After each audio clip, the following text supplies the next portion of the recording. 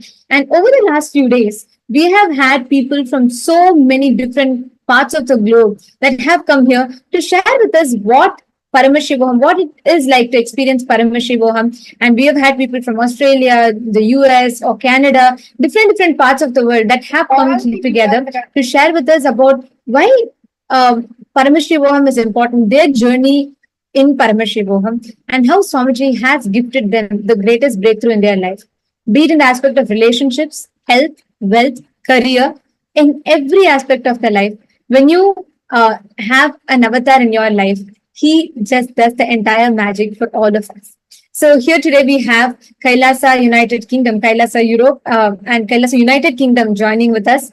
And we have Manitya Atmadayananda, the House of Representative of Kailasa UK, and she's here. I should say, just telling a House of Representative will be a very small word because she's here with Swamiji for quite a long time. She has witnessed how Swamiji established work with every individual to create the Europe Sangha, and especially the Kailasa UK. And she's here with us today, Nityanandamma.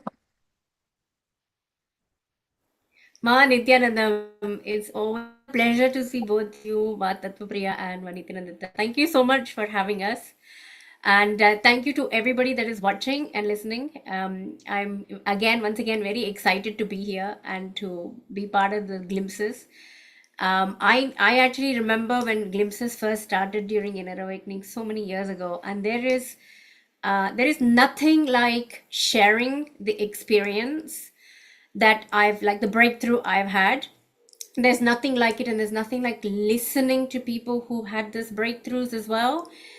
I tell you why quickly, because many times I've had experiences, I myself had experiences during my first Inner Awakening. It's the first time Swamiji said, "I love you, Ma." And I sat back down and I convinced myself that that didn't happen. I actually convinced myself because I thought, who am I? Why would he say I love you to me? So I sat back down. I didn't tell anybody. And over 2 days, I convinced myself a figment of my imagination. And then Swamiji being Swamiji, as I was forgetting it, for the next time again, he said, "I love you, Ma. I love you," twice. This time I was like, wait a minute, that happened again. And then this time I actually shared it with another person. And that made it very real.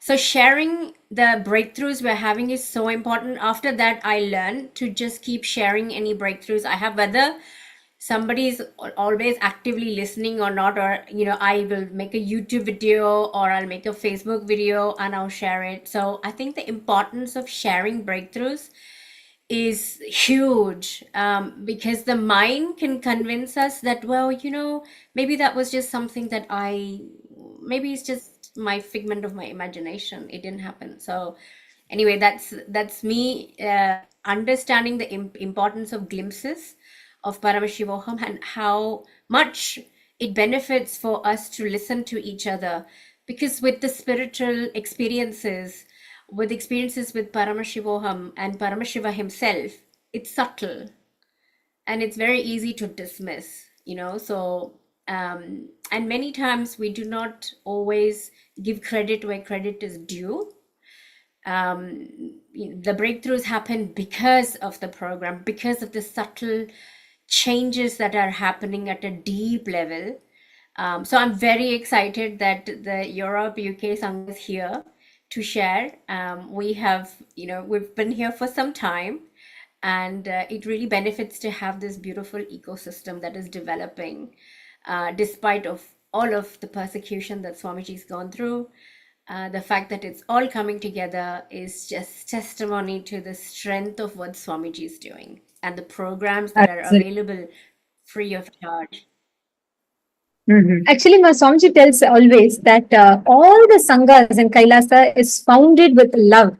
That is a core of it. right? Like Swamiji everywhere. Like I remember even Kailasa Dubai, how it started is like one of the devotees was there, and Swamiji just looked at her, and Swamiji just gave his, I think, turban to her, and Swamiji said, "Take this and go." That's all. And she just went and took it, and automatically the entire sangha formed naturally. As a, they all started getting together. She started sharing her experiences, and people just came together, and the sangha beautifully formed.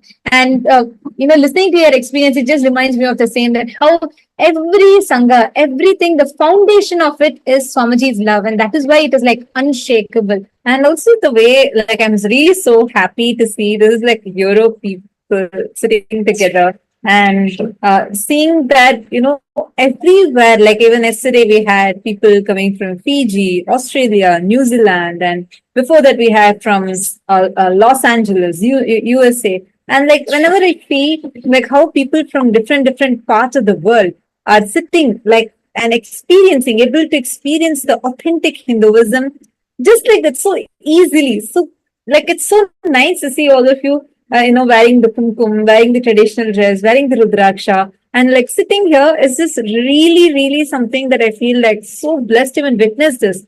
How Swamiji has made it so user friendly and so easily accessible to us. And it's not that it's something as a separate spiritual life that you need to live. It's a part of our lifestyle. It's ingrained into us, the principles, the teachings, the love of Swamiji. It's just ingrained into us. And we just live and life just becomes magical. Okay. Thank you so much for joining us. It's really wonderful. So lovely to see all of you. I keep seeing you all quite often in the program, the darshans, and I've also had some of you who had come and shared your experiences earlier. So it's lovely to meet you all again. And Mahatmadaya, so what are we going to be listening to right now? Who is going to be sharing?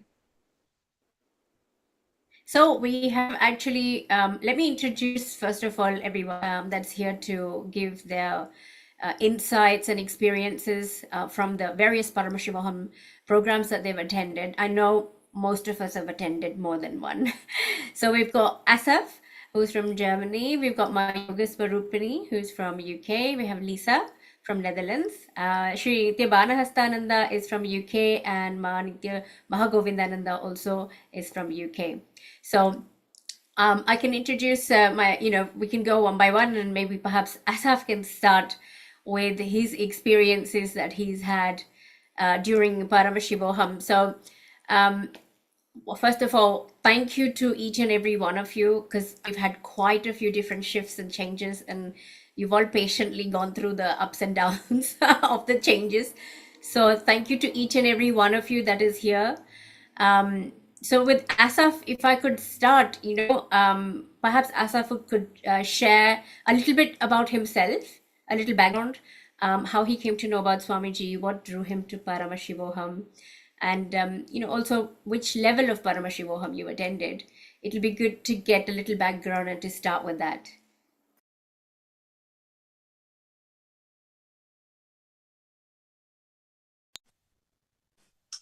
Nityananda. I'm Asaf Shad, and I met Swamiji in 2019. And 2021, I made Paramashivoham Level-2. And I think in this year and the last year, I had only the opportunity to be 1 or 2 days in Paramashivoham. But I connected to the Sangha in some days, and yes, I must tell, my connection is there and is sometimes missing, but I had great breakthroughs in between, and every time I connect to Swamiji, to Kailasa, I had huge uplifting moments, very positive. So ask you, do you mind introducing a little bit about your background? Where are you from, and what is the profession you do? Or with a little bit about yourself, your background. You beautifully shared about how when you met Swamiji, and I just wanted to also know a little more on what's your professional background? Where are you from, and a little bit about yourself. If you could share. Okay.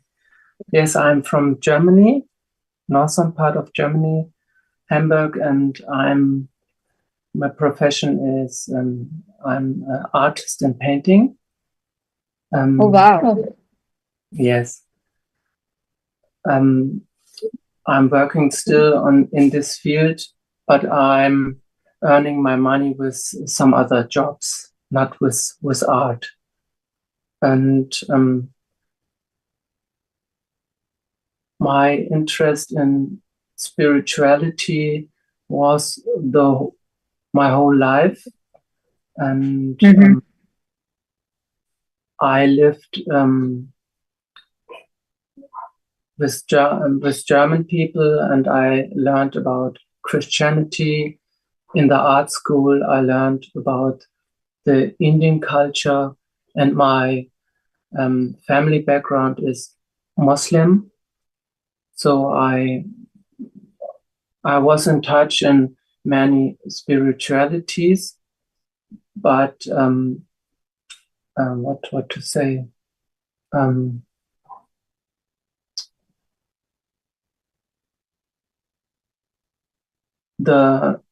The contact with Swamiji make a huge uplift. So I felt. Oh, it's good. No, how did you first, meet Swamiji? So you being in an art school and you being, being a completely different religious background and not having any touch much with Hinduism, what actually inspired you to connect with Swamiji? It's so interesting to know. Yes, I make in the art school where I have learned. I also worked there, and the teacher was making journeys to India, and there I get the first contact to Indian art and contact to Krishna. I don't know anything about that, and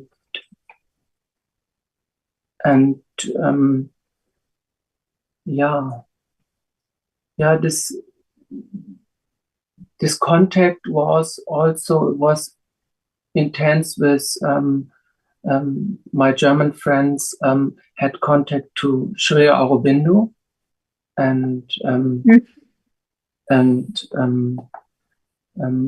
my art master had financed some books, the translation in German, and so I get a contact, but this was not deep contact. I don't dive into the scriptures of Sri Aurobindo and Ma, but I learned a bit pieces, and so in this learning journey, I saw many things, and the first contact was through an adolescent young girl was blindfold reading. I saw on YouTube, and I thought, wow, what is this? I want to see more. And I saw the first satsang from Swamiji about the third eye. And wow. First I was surprised to see someone on a throne, and behind him beautiful flowers and a turban and here this gold, and wow, what is this? And I was listening, and first the thought was, okay, what is this? And in this listening, I thought, wow, is this truth and this what Swamiji talk was going inside, and this contact, this feeling of wow, there's something huge going inside and resonating with me, and is still holding the same place. I feel every satsang. To just listen, like your experience, and just like so beautifully you said how you had actually introduction to various different religions, and through that your quest actually has led you to connect with Swamiji. And of course, I do get it, like not just actually from Westerners, even Indians, even born, brought up Hindus, we feel like we're not very we are not taught about Hinduism, right? So we don't have the right context or cognition. I used to think, oh wow, I'm actually a good Hindu. I know a lot about Hinduism. But when I first met Swamiji, then I realized my whole understanding of Hinduism is so limited. But what it is why Swamiji is actually sitting on that throne, not for anything else, but for representing the grandeur of what he represents. And also, like Swamiji tells, right, your how you meet, why a guru happens in your life is an answer that's something none of us know to, because we would have never imagined, like if I would look back at my life, I would have never even thought about having a guru or meeting a guru and have taking sannyas. Even in my wildest dreams, I would have not thought about it. And that's what happens. It is not we choosing, it is the guru who chooses us. And you very beautifully, through your experience, you very beautifully expressed that. So thank you so much, Aya. Thank you. So sorry, just one more thing I wanted to ask, Aya. Like when you met Swamiji and you joined the Paramashivoham program, how was it? What all areas did you find a shift in when you attended the program?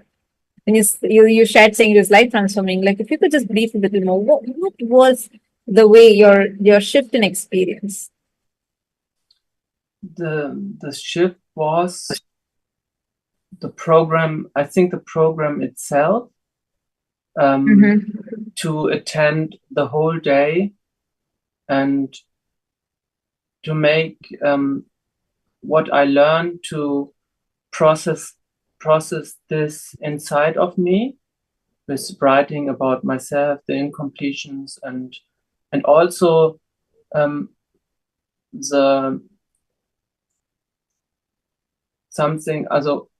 the thing with Nirahara was very special. I learned about that, and this was make a huge effect on me.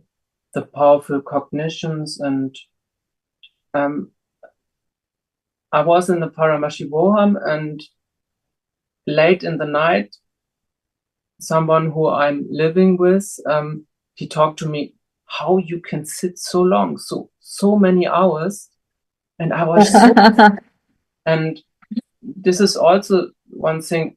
After the long hours and after darshan, I feel so much vibration in my body, and other meetings, I was after some hours tired. So this was very, and in the last 2 years, I learned very much things about puja and what is the real yoga.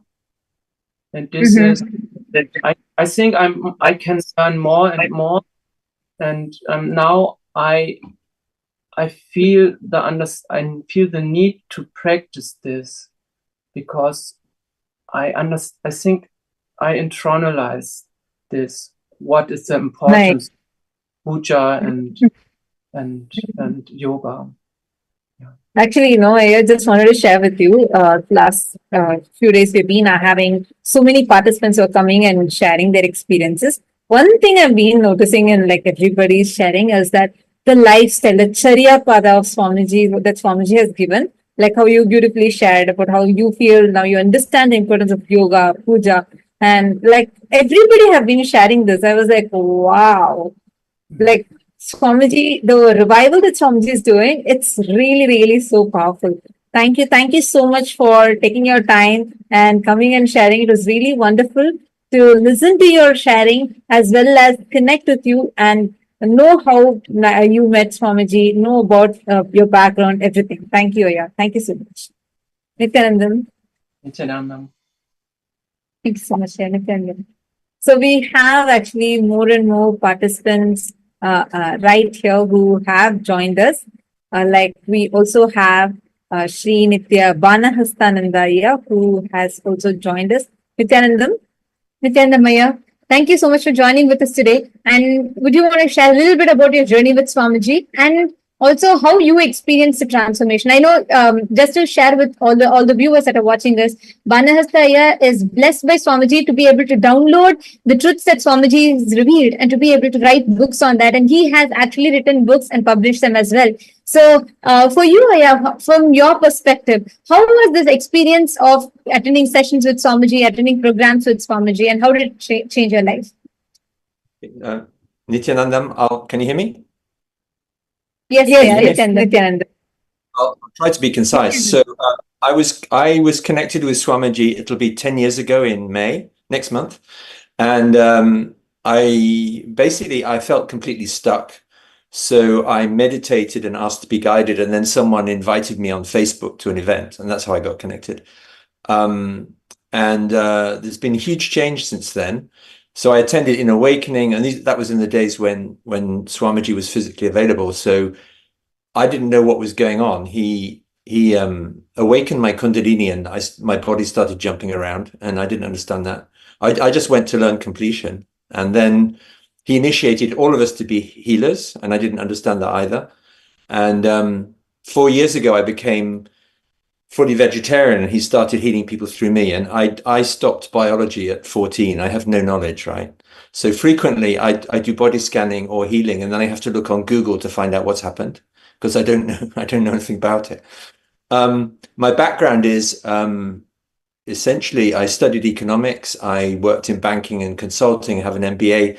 So looking back, most of my education is very length dimension in terms of the video we were watching just now. Very logical. And at one point, Swamiji blessed me to be his ambassador to the intellectual world, which suits me perfectly, because I know lots of those people. And I love photography. So I have some kind of background in the breadth dimension, but I just knew I need to go deeper spiritually. And that's what happened. I made a lot of progress with things like mindfulness and transcendental meditation, but there was clearly I was missing something.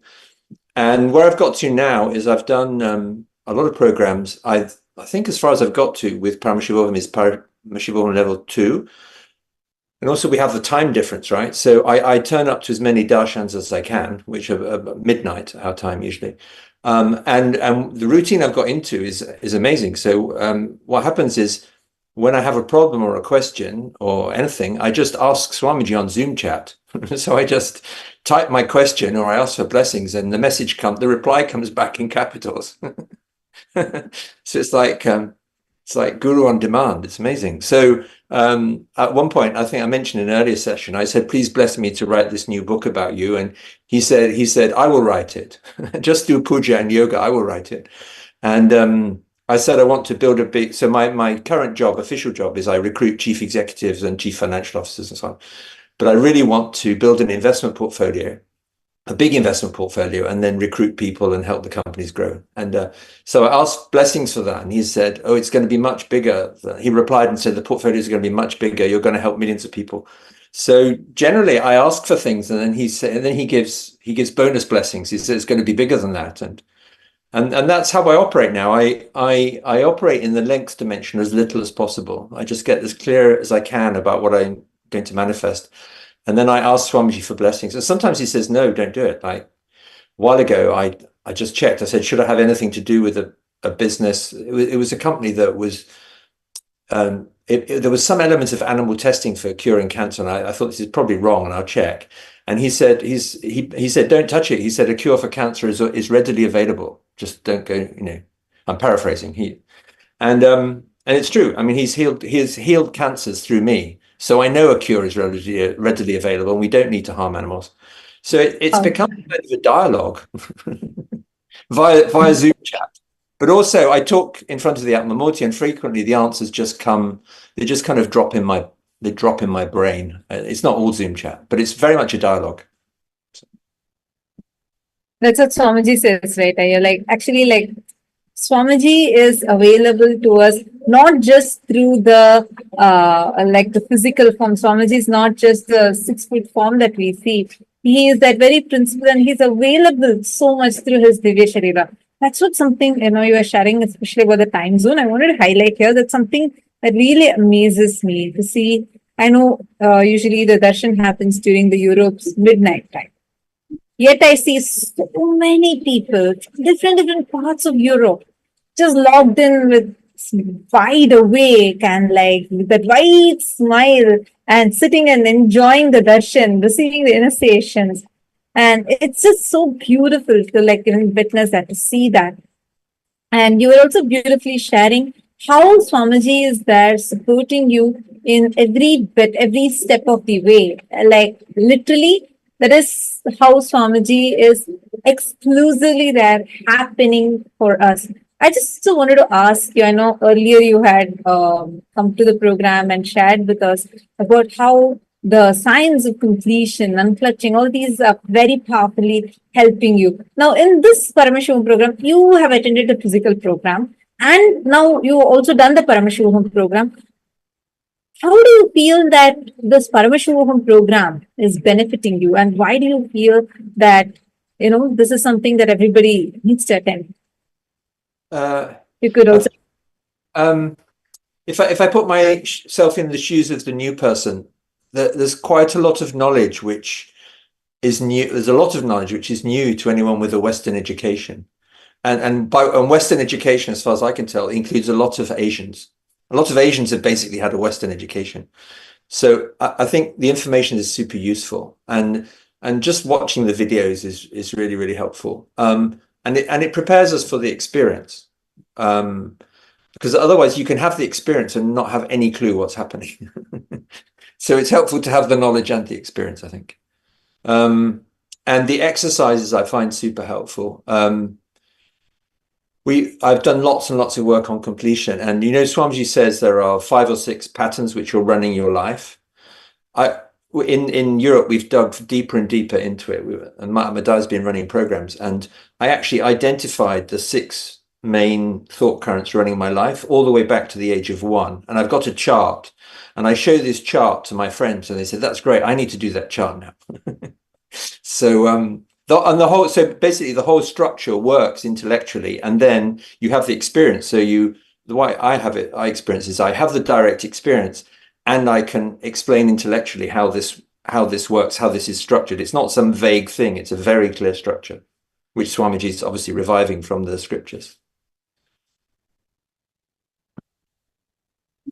Wonderful, Aya. Thank you so much for sharing this. And all the participants that are here with us, that are watching us live right now, I just wanted to let all of you know, even you too can experience it. Aya beautifully shared how he has even created a chart on how, tracing back, saying from this age, this kind of a pattern started. So that it also helps. And one other important thing I wanted to just highlight in what you were sharing, you keep again mentioning this word intellectual. When you get connected to Swamiji, your intellect becomes intelligence. You're no more just with the intellect. That intellect gets graded to intelligence. And that's why you see, even though you feel that, no, I'm a very logical person, there are sometimes some things that happen to you, even which is beyond logic, which the same you would have felt earlier like, no, I would have surely not agreed to this. Like, I would have surely not believed this, but it became your experience now. It's no more limited to what we think as logic, what we think saying that this happens and then this happens, then that happens. Yeah, it's more like magical because your intellect gets in tune with. Yes, you could go ahead. You could talk. You can talk. One thing that comes to mind is healing. So Swamiji's healed quite a few people through me, and one thing that's happened with cancers is there was somebody before. At one point, I wasn't fully vegetarian, and I just used to send requests on Facebook to Swamiji, and then he would send a thumbs up, and the person would be healed. And there was one of the first times it happened. This friend of mine had a really obscure cancer that was going to kill him in 18 months. And I sent a request for healing to Swamiji. Swamiji sent a thumbs up. And the next time this friend of mine went to see the oncologist said, cancer A has disappeared. You now have a completely unrelated cancer B. And there is, by the way, I'm pretty sure my friend, Swamiji says the mind creates the body. So I'm pretty sure my friend created cancer A, Swamiji healed cancer A, so my friend created cancer B.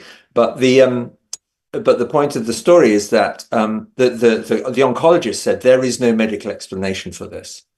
And I've seen that several times. So it is magical. There's no medical explanation. There's no logical explanation, but it's happened. We can see it on the scans. So. Actually, Swamiji tells many times that, Swamiji will say that if whenever he gives a like, even like a thumbs up, Swamiji will say that as like Diksha. Swamiji says like everything an avatar does is nothing is casual. It reminds me of a very beautiful conversation once when Swamiji was in Bidadi in Bangalore, right? So Swamiji was walking around and he was doing the campus rounds. All right. So we had like Swamiji was walking in the front, and whenever Swamiji is walking, he takes a group of the sannyasis. All of us like gather around Swamiji just to see what Swamiji is doing. And Swamiji was taking his rounds, and at that time the sannyasis around Swamiji were all like laughing, having some fun. So one of the sannyasis very casually asked Swamiji, Swamiji, are you ever casual? Like, is there something, are you ever casual with things? Like, is there something called being casual for you? And Swamiji turned to him and asked a very beautiful question. Swamiji said, how can I be casual when you're all in casualty?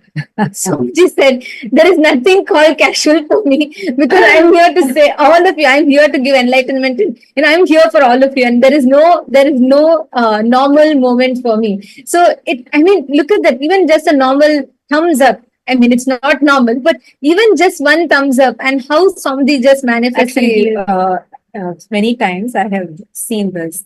I've been blessed to be living in the physical breathing space of Swamiji. We grew up in the Gurukul, and many times I have seen as Swamiji is healing people, Swamiji would be entering into samadhi. Like he'll just be sitting, he'll just enter into samadhi, and Swamiji will be like, no, this person needs intense healing. So I'm actually entering into that person's body and actually giving them the healing. So for us, it's like, I messaged Swamiji and Swamiji just gave me a thumbs up. It's actually, Swamiji is going into that samadhi, and like, we don't know the process that goes behind it, right? Like, has seen, like, someone just messaged Swamiji saying that Swamiji, I'm really sick and this person is in ICU. This accident happened. Swamiji just immediately goes into samadhi. He'll just sit, close his eyes, he gets into the samadhi, and he'll say, I'm actually entering into that person's body now. Right now, you'll be healed. Like, really, he gets inside and heals you right now. It's like something so powerful. Thank you. Thank you so much, Sri Banahastaya. It was really wonderful listening to you. Thank you for that beautiful sharing. Nityanandam. And Ma Yoga Swarupini, Nityanandam, thank you so much for joining us. How are you doing?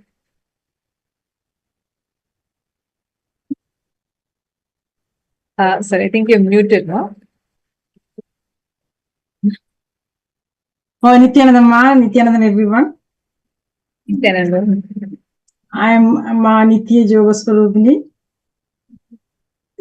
Vasanta Vidyakaran, residing in UK with Sri Lankan Tamil origins.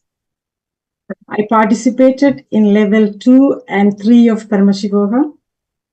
My house is also a Paduka Mandir, Kailasa, Kent, UK, which was inaugurated on Mahashivratri in 2016. Over the past 8 years, we've had the privilege of hosting numerous online and in-person workshops, sessions, and events led by the SPH Nityananda Paramashivam. My motivation stemmed from the desire to experience the Inner Awakening program as a whole family unit, and this became a reality during the lockdown in March 2020, when we immersed ourselves in PSM2 as a family. We attended that whole session as a family while in lockdown. It was an amazing way to spend time with Swamiji all day while there was nothing else going on in the outside world. We really had a blissful time.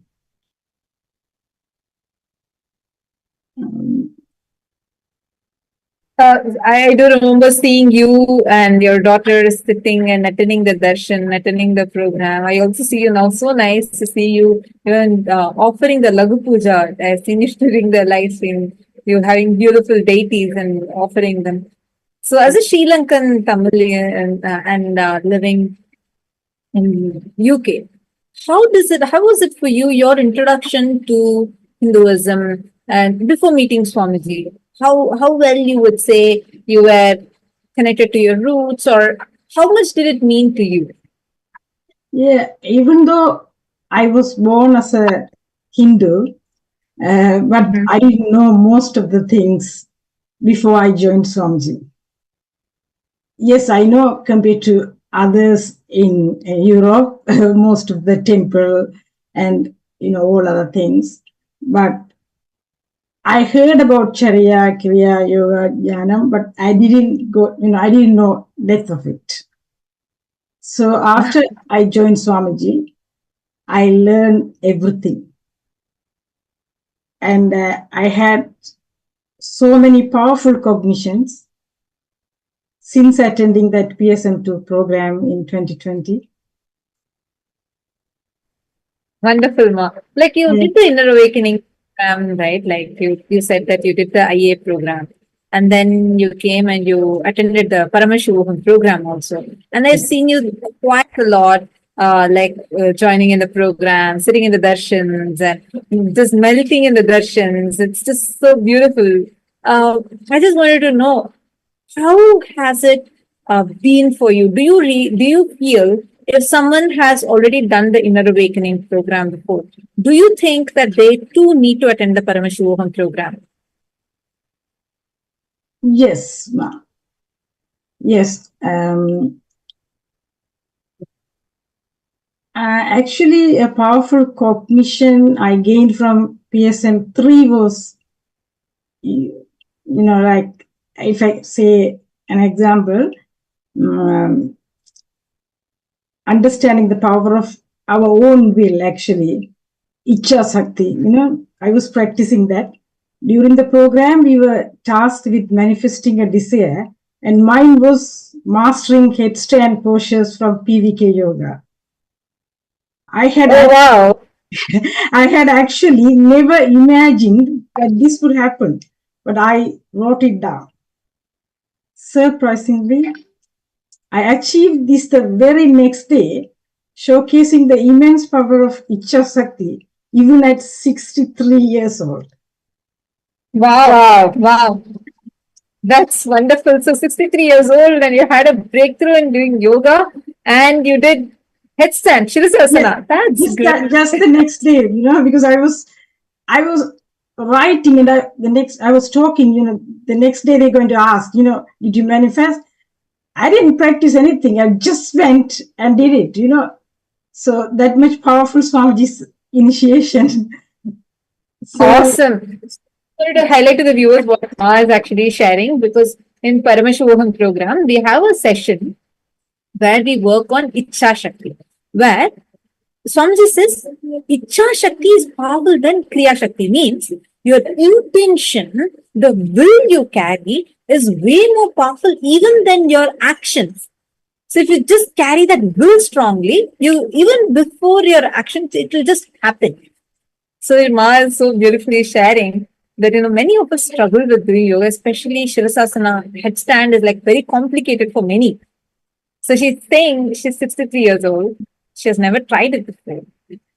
She wrote it down on a piece of paper when Swamiji said, write down what you want to manifest.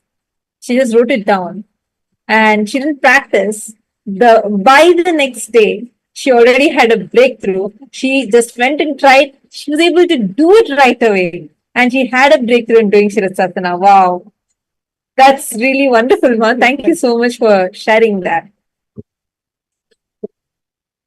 I've also experienced many other things like this in my life with just a power of will.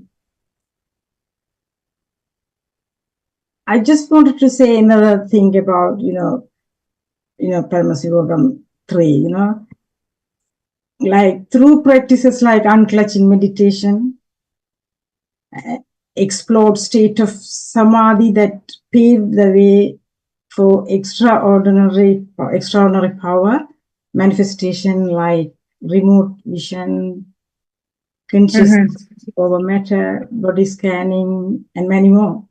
One remarkable instance stands out during a walk. I intended for the rain to pause while my clothes dried outside. And astonishingly, it's obeyed, underscoring our profound bond with nature, Prakriti, and the universe, showcasing its receptiveness to our intention. Oh, so you're saying you've managed the power of oneness with nature? Yeah, the rain only began after I had brought the clothes back in. Oh, wow. Actually, this just one. Thank you. I just remember, like, in Gurukul, we had this thing. What we do is, Swamiji gave us this power to connect to nature and manifest rain. So it'll be like children in Gurukul. It'll be like one set of kids want to go out and play in that rain. So they'll be like, come on, rain, like, they'll declare their integrity and request Varuna Devata to manifest rain. On the other hand, one more set of children will be building their own temples. We have our own way of taking clay and like mud and like stones, and then that's our entertainment. That's how we grow up in Gurukul. So small children, they'll be building temples. So they'll be like, we pray to Varuna Devata. If I am integrated to Swamiji, then Varuna Devata should stop the rain now. So at one day, it was like, it's so funny. I shared it earlier also. One day it became like, one side they're declaring. So immediately it has to shower.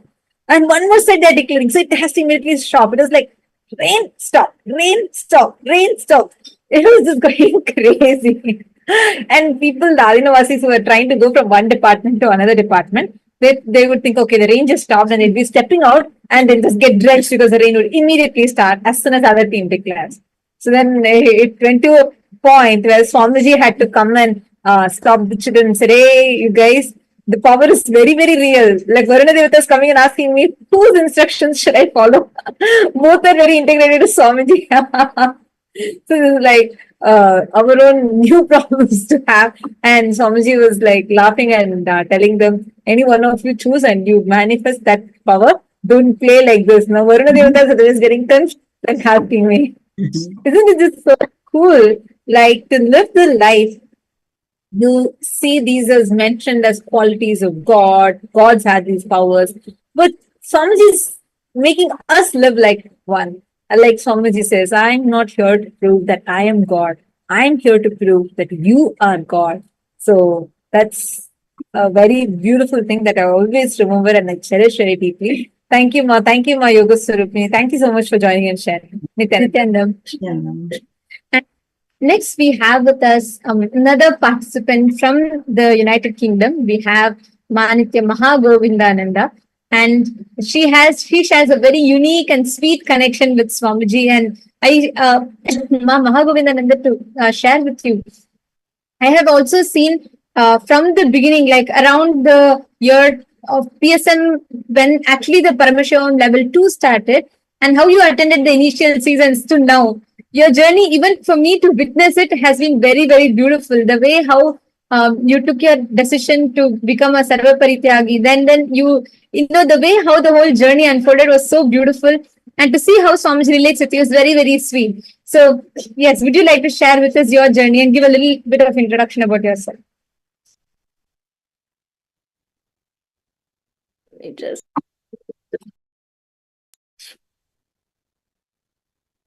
Can you hear me? Yes, Nityanandam. Great. Nityanandam, thank you for inviting me, and my pranams to Swamiji again. So what can I say? I mean, I entered Paramashivoham Level 2 as Ragini Anand, and I left as Ma Nitya Mahagovindananda. And that's not insignificant. That is a real thing. I mean, the change is really real. And whoever's watching this, listening to it, today is the Vedic New Year, and you're thinking of a new beginning, and you want to go beyond your identity, beyond your stuckedness, beyond your, incompletions, impossibilities. I'm telling you that this is the program that makes that happen. Now, with the blessing of Swamiji, not did my name just change, as I've just alluded, but I also have no fixed identity anymore. Before I came into the program, I was Ragini Anand. I was trained as a computer programmer. I did certain things, and that was it. I was a human doing rather than a human being. Now, that's very important to take on board, because when your doing emerges from your being, it's very different. It's very different. So now I don't need to wear any identity. I can be who I need to be in any moment of time. And that's what Swamiji has blessed me with. So when people say, what do you do? I do what's needed of me in that moment. So in order to make money, I'm a retail consultant. In order to make money, I can be an entrepreneur. I've also written and authored 2 books since I met Swamiji, and written 400 poems. So what I'm trying to say is that this is a big change, okay? And you cannot, in 4 years, achieve this without a guru. And there's no doubt in my head that Swamiji has changed me into a being rather than a doer of things. And that's something I really want to emphasize for whoever's listening to this, as what Paramashivoham Level 2 and 3 and 1 can do for you. So beautiful, Ma. I just wanted to highlight something here, because what is said, right? It's something very important. I feel it's important for me to highlight it. Nobody, especially during this time, people do not have the ability to say, you know what, I am like this. I'm so sure I am who I am actually inside. I have the freedom to be myself. I have that freedom. People can't say it in this modern day society. It's very, very difficult. And it's like, it's such a blessing where you're able to even declare that boldly, because we know that's the blessing Swamiji has given us. That's how Swamiji has empowered us. So just the way how, just even listen to this, what you are just sharing, I just wanted to highlight this to all the viewers. Really, it is possible even for you to be able to just be yourself. No need to be someone else for the sake of anything else. Usually it's the peer pressure or the pressure that, we are expected to be something in some kind of a manner just to fulfill the society's desires out of us, what the society is expecting from us. But what beautifully Swamiji has done is that he empowers your very core so that you are so sure who you are, who you want to be, and you're just that. You're yourself. You don't need to change yourself for anybody. You don't need to change yourself for any reason except for your own individual will. And this does not make us powerless. This, in fact, empowers us. And you also shared how, in such a short span of time, you're able to see completely new you. That's something wonderful. Thank you so much for sharing that. Yes, and I think the greatest achievement, I think, if I may say so, for anybody who wants to belong to the Vedic tradition, to get into this empowerment mode rather than live in an enslavement mode, you have to manifest a guru, because without guru, you cannot achieve this. And it's really like Swamiji is like a radio tower, okay? He's beaming all this energy, and I'm a mobile phone, and I'm connected to him, and I'm receiving that. Without him, I couldn't do it. Moving from enslavement to freedom in every walk of your life must be the greatest achievement in anybody's life. To move away from greed and fear and to become more pro-life, that must be a greatest achievement in anybody's life. But you cannot do any of this without a guru. The initiation and the care a guru gives you. I mean, I've had so many transformations. I can talk about it till the cows come home in the 4 years.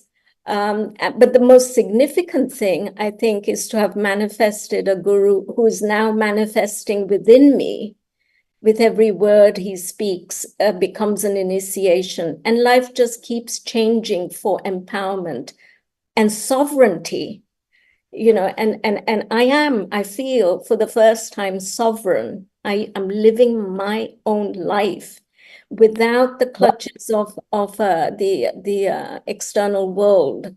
Of course, you have to live in it and abide by it, but I feel I am empowered because I have Swamiji at the core of my being. And that, I think, is the gift of Paramashivoham program, if I may say so. Wow. Thank you, Ma. Thank you so much. And having conscious sovereignty is something too important than how much we all even generally normally understand. It is that conscious sovereignty that empowers a person even for your enlightenment, or you want to be successful in any aspect of life. So thank you so much, Ma Mahagovindananda. It's so wonderful to listen to this from you. Do you want to share anything else further? Yeah, I mean, I was listening to previous speakers, and the power that comes in so many forms. Whether it's I used to wear glasses, I no longer wear glasses. My daughter, who had great mental problems, doesn't have any anymore. Wherever I go, even during COVID time, things used to just manifest. I used to be able to go to temples during lockdowns and the gates would open. These sorts of things, these powers are really, you have to be really blind not to see that there's some divine hand behind you making it all happen, against all odds. So I have to say, I'm so grateful for my beautiful Swamiji, who's behind you, beaming in his pink outfit. He's looking so beautiful that he's just my magic genie, controlling my genes and, making things happen. I'm out of control. I don't need to be there, quite honestly. So thank you so much for inviting me. And I wish everybody a wonderful time. Thank you much. It's always a pleasure to talk to you. I really love listening to your experiences. How in every step of the way, I have seen you, the way how you're transformed, you're grown so much, and especially I really enjoy your feeling connection with Swamiji. The way you share your experiences, it's that's why I really love to listen to people's experiences, because I feel like I'm experiencing Swamiji in that aspect again through different people. So it was wonderful just listening to what you shared. Well, thank you so much. Thank you for inviting me. Nityanandam. Nityanandam.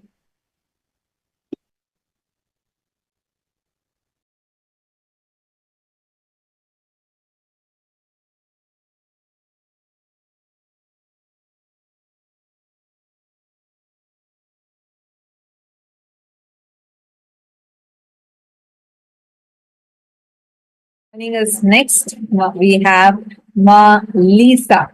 Nityanandam Ma Lisa. Very nice to have you here. Welcome. Nityanandam, everyone. Nityanandam Ma. Thank you so much for having me. I have seen you quite often in the program. How are you doing? Yes, correct. I'm doing very well. Thank you very much. Yes. Where are you from, Ma? Where are you joining us? Yes, I live in the Netherlands, nearby Amsterdam. And yeah, where it all started for me, I grew up in a quite spiritual family, actually. My parents have always been quite eclectic. They took knowledge from several religions. So I grew up in that. And I think at some point in 2014, I got initiated in Reiki. I don't practice that anymore, but that was when I felt that my preparation to meet Swamiji was kick-started. Basically, my whole life was a preparation to meet him, but I remember that 2014, that's when I started getting more interested in Vedic science or Hinduism, Buddhism a little bit, but mostly Hinduism. And at some point, I started following someone on YouTube, and that person was or is a disciple of him. And I think this was in 2016. So this disciple started talking about Swamiji, of course, and I was very, very much interested. And in one video, this disciple started about a very special program called Sadashivoham. And when I heard about that, and when I saw Swamiji's face and the flyer and such that this disciple was showcasing, I felt instantly drawn. It was so strong. I felt towards Swamiji. I could not resist. It was so strong, and I was convinced that this was the teacher for me that I needed to go to. It was a tremendous amount of energy. So somehow I think I got in contact. I signed up for it. I visited the website from Swamiji, and through that I came in contact with one of the Dutch ambassadors, with Nitya Shiva Mayananda, and she's an amazing coach. She helped me a lot, and through her, she introduced me to our Mahant, Ma Nityam Atmadayananda. And I think I started attending the completion sessions from Ma Atmadaya. And a lot of transformation happened with that. I got prepared to finally visit or meet Swamiji in 2018 during the 10-day program Nityanandam. And when I actually went with a few people from the Netherlands. I volunteer sometimes for the Dutch Sangha in Utrecht, which conducts Paduka Pujas and Abhishekams. So I met a few of the Dutch people there who are also his disciples, and Nityananda was absolutely mind-blowing. It was completely different world. Literally, it felt like a different dimension. When we entered, or when I entered the Adinam in Bidadi, it felt like a completely off-grid, different world. Everything was so light and powerful, and it felt so good. From then on, my life has changed for the better. So we got a daily darshans from Swamiji, physical one-on-one connection with him. and he showered us with gifts and initiations and satsangs. It was constant showering. He even took us to a trip to Rameshwaram, which was kind of unplanned. It was continuous showering of gifts and I love that program. I remember that very well. And like, oh my God, we went to so many trips with Swamiji, right, during that program. I remember it so well. And like, especially the experience Swamiji gave all of us in that program, just like a whole another level. Oh my God. And that's something that even though it's so like I remember each place we would visit during that time, like Swamiji would be so different in each place, that energy that Swamiji would radiate, be it in Rameshwaram or like each temples we visited, like the energy, It'll the be very so different. so different, so different than what you experience in, let's say, in Adi Kailash, right? Like it's just fun and like I don't even know which word to say. Just the energy, the way how Swamiji would be was so different. You experience a total new dimension of Swamiji there. Yes, yes. Yeah, exactly. It was I don't even have any words for it. It was the highlight in my life. Like yeah, it showed me why I am here, was really to go to meet him, really. So yeah, that's the story how I actually encountered Swamiji. Started with YouTube and visited him in India, and also after Nityanandam, I've attended several programs. Kalpataru, some 2-day workshops, both in Rotterdam or in Utrecht. There was the Enlightened World Tour with Maha Yogini and Ma Yogamata and Mahatmadaya. Many people were there, which was a huge success. And yeah, and also Paramashivoham Level-1 and Level-2, and partially also Level-3, but mostly Paramashivoham Level-2 I've attended a few times. Yeah, it's I highly recommend it for everyone. It's very rich. See, during the program, physical programs you attended, Swamiji is physically there, right? Now, there are many people with this question. So, should I still attend the Paramashivoham program? It's an online program. Would it still help me? What is your answer for them? Because you've been an experiencer. Yes, absolutely. Yes, absolutely.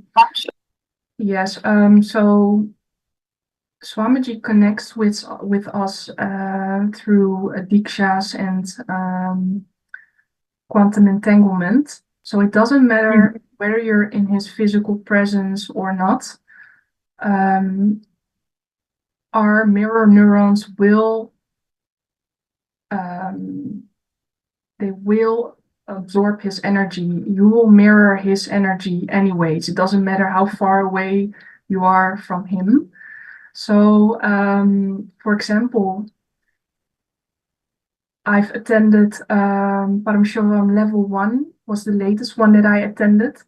And during one of the darshans, he recommended us to look into his third eye with our own third eye. So I did that, and the moment I did that, I saw Swamiji's form multiply through infinity, like it, and they were all parallel from each other. So the moment I looked with my third eye into his third eye, he started multiplying, and it was my experience.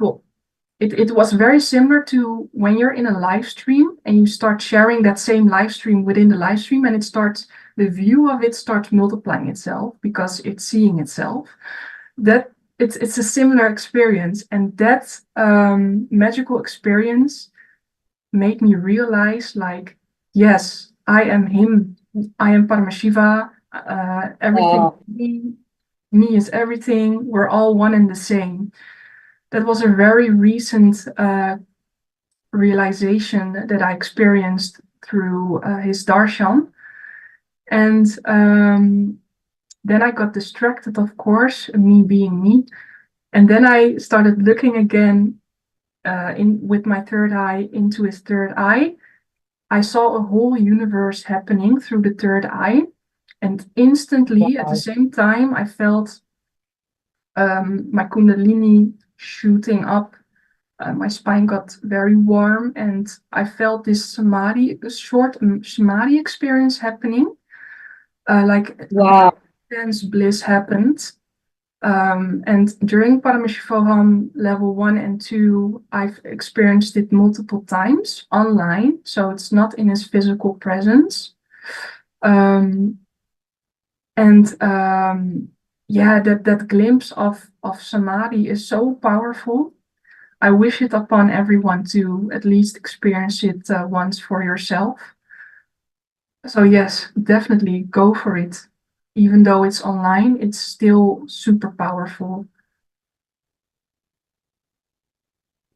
Thank you, Ma. Thank you so much. It was really wonderful, Ma Lisa, listening to your powerful experience. I mean, wow, how you met Swamiji and how things happened for you. And you were very blessed because you got to attend the physical programs. And you also were blessed with attending some of the very special ones. Parashivoham, it's one of my favorite. And it was like one of the most, like if you have attended Satsang, like you've had the best ever, because like I really love that program a lot. And you got to attend that. You got to attend the program in which the Mahasudashivam program, where we all went to trips with Swamiji to different temples. So that's such a big blessing. We got to attend all the best ones, special ones. So it was really lovely to listen to all of your experiences. Thank you all. Thank you so much for everyone that you all took your time and came. I think it's pretty late for you guys now, and it's getting late. And I know that many of you, I mean, all of you sit even during your midnight and attend the darshans, attend the sessions of Swamiji, irrespective of your time zone. So thank you all. Thank you so much for joining us, Nityananda. Thank you, Nityananda. So much, Nityananda. Thank you, Nityananda. Actually, to all the participants, I see many of you enjoying and posting so many comments. I see so many comments here on YouTube, Facebook, and even on the Zoom rooms. Yes, these sharings, we are live right now. These are live sharings. Each of them came live and shared their powerful experience. You too can have your experience. The program is starting right on tomorrow, 7 a.m. Eastern Standard Time. So make sure you're joining in and sign up for free at paramashivoham.org. Thank you so much for joining us, Nityanandam. Now, we are going to be entering into the next session where all of us are going to be learning about the length, breadth, depth, time, and space, the 11 dimensions of the universe.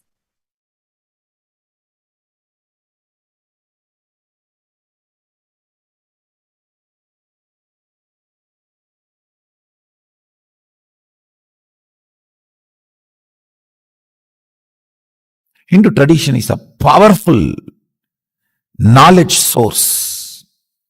Understand? Thousands of years before Mahadeva has spoken about this 11 dimension. Modern day science is still sitting with the 5th dimension. Mahadeva has gone to 11 thousands of years before, and you need to know, in Hinduism 11 genders, not 3. West talks only about 3. Male, female, and the whole thing, everything they classified into LGBT. In Hinduism 11 genders. Male biomemory in female muscle memory. Male muscle memory in female biomemory. And same way there's a clear description of experiences of these 11 dimensions. If 25 states of consciousness knowledge is shared with the world, whole psychology, psychiatry, this department will collapse. About everything.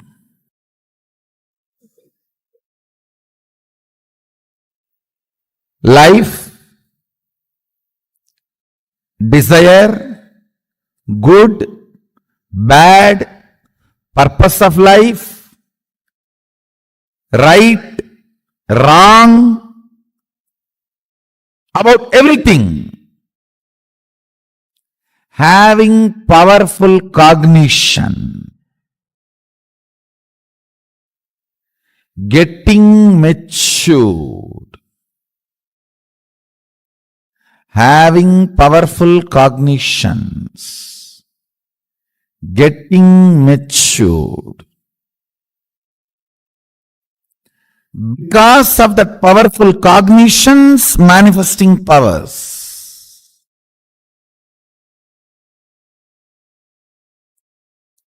Now, giving powerful cognitions to you about the universe is introduction to 11 dimensions of the universe. Listen, the modern day so-called science is able to understand only 4 dimensions: length, breadth, depth, time.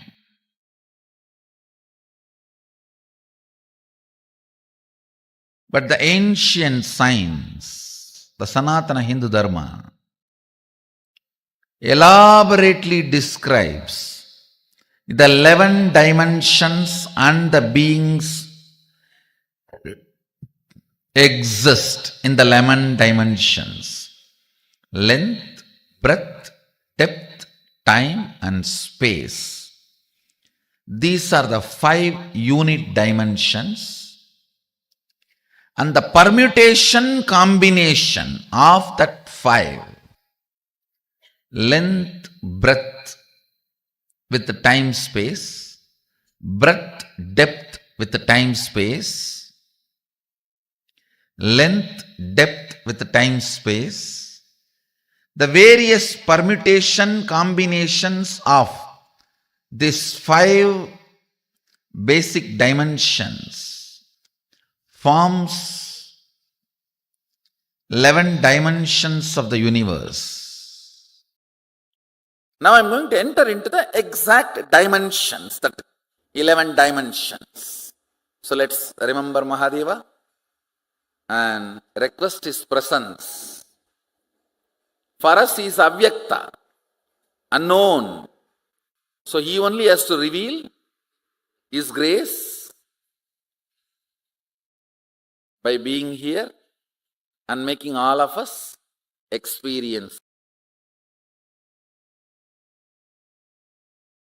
Let me introduce the first dimension.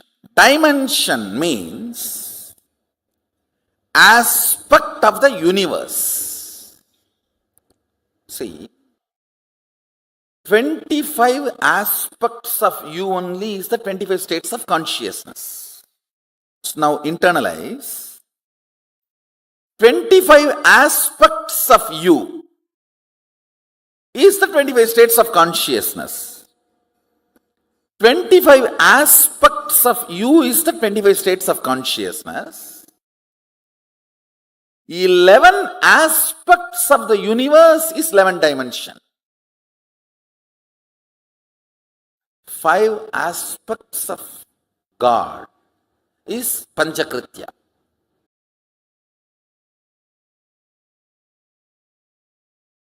First dimension, it's called length. Listen. Each of this dimension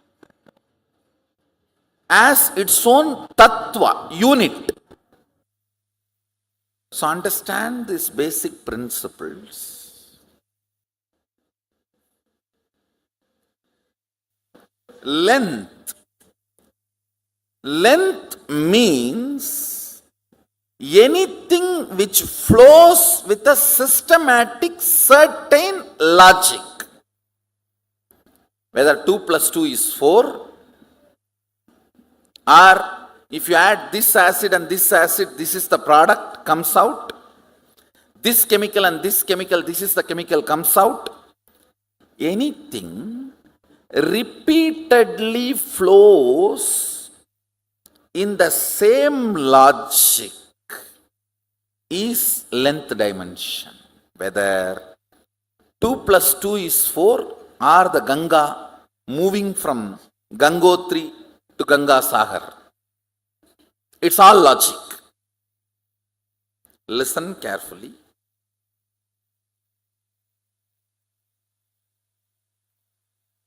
All logic which moves systematically comes under length dimension. If I introduce other 2-3 dimensions, then you will understand. You will be able to grasp the depth of each dimension. Length dimension is a power by itself. If you master the length dimension, anything which works as per the logic will be under your control. You are master of it. Everything which flows in the rhythmic logic is breath dimension. Listen, rhythmic logic is different and simple logic is different. Simple logic is length. Rhythmic logic is breath.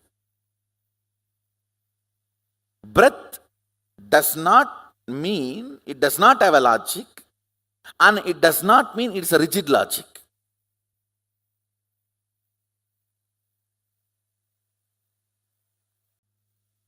All language, all mathematics, all data analysis, all the statistics, all this comes under length dimension. Rhythmic flow of logic is breath. Means it's not that length is not there, but it is not rigid length. It's not rigid logic. Like dance, music, poetry. Poetry is the breadth dimension of language. Silence is the depth dimension of language. Speaking is the length dimension of language.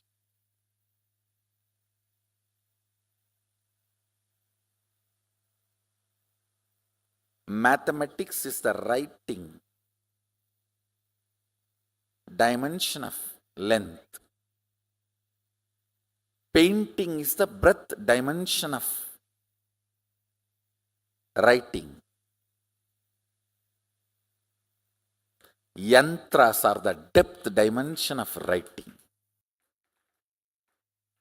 Listen, now I am giving you a very important understanding.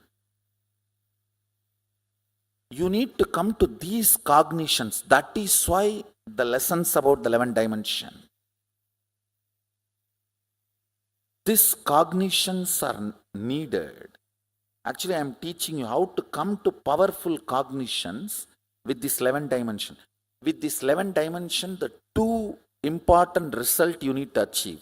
Mahadeva says the first result is manifesting powerful cognitions, then manifesting powers. Listen, there is a big difference between these two. Listen carefully. If you read through third eye, it is manifesting powers. If you realize if my third eye is available for me, it is available for me because my third eye is connected to Swamiji's third eye. It means I can connect with his third eye.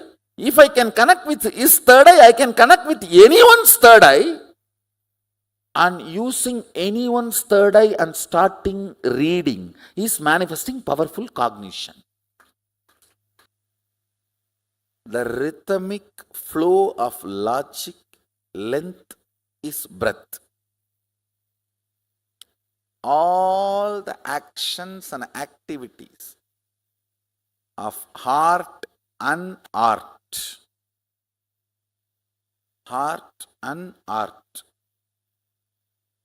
goes into breath dimension, where there is a logic, but there is a flow, not rigid logic. Listen. All your patterns function from breath dimension, not from length dimension. Like if I sit in cold, tomorrow I'll get fever. Because my father had diabetes, I will also have diabetes. This kind of stupid cognitions. Rhythmic flow of the body language is dance. Rhythmic flow of the verbal language is poetry. Rhythmic flow of the sound is music.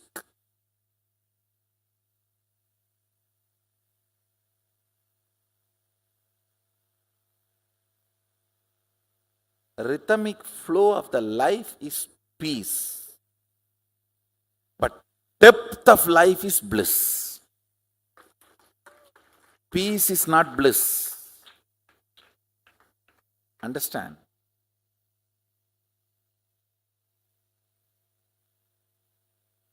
Powerfulness of the length is relaxation. Powerfulness of the breath is peace. Powerfulness of the depth is bliss. Length is your logic. Breath is your emotions. What is emotion? A logic out of which you functioned many times, now you automatically function based on that logic is emotion. Packed logic is emotion. How many of you are understanding what I am saying? You know, in this situation, this is the way you have to behave. Because many times this is the way you have done. This way your father has done, your grandfather has done, your grandmother has done.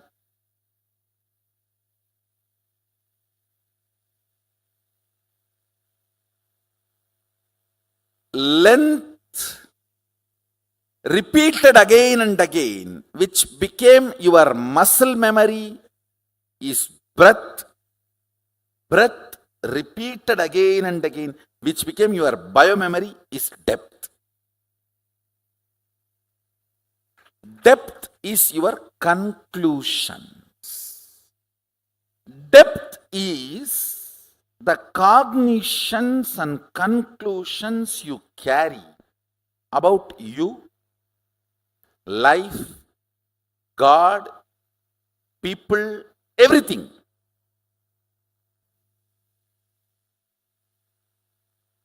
I'll repeat. Logic of you and the universe is length dimension. Rhythmic logic of you and the universe is breath dimension. Cognitions from which the logic and rhythmic logic of you and the universe manifests is depth dimension. Listen. Listen to the fourth statement. Time, kala. Time is a rough word, English word. Let me use the word kala directly. Kala, that's the fourth dimension. No difference between your kala and kala of the universe. Listen carefully. Anything which makes you feel universe's time is different and your time is different is not you.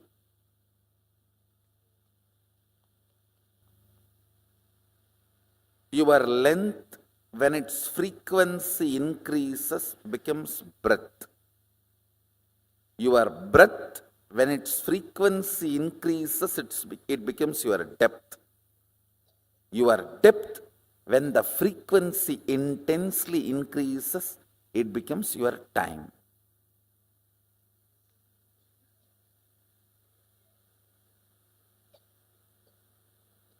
In breadth, length is included. In depth, length and breadth is included. In time, length, breadth, depth is included. This fourth dimension is the space where your so-called normal human life faces a breakthrough. Time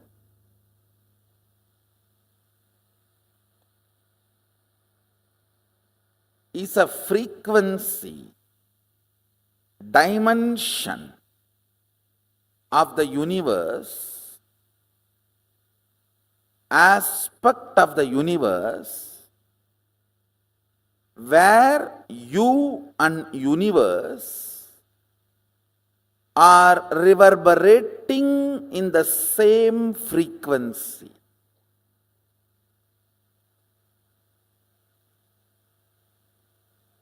Unit of time of the sun, moon, Kailasa and you is one and the same.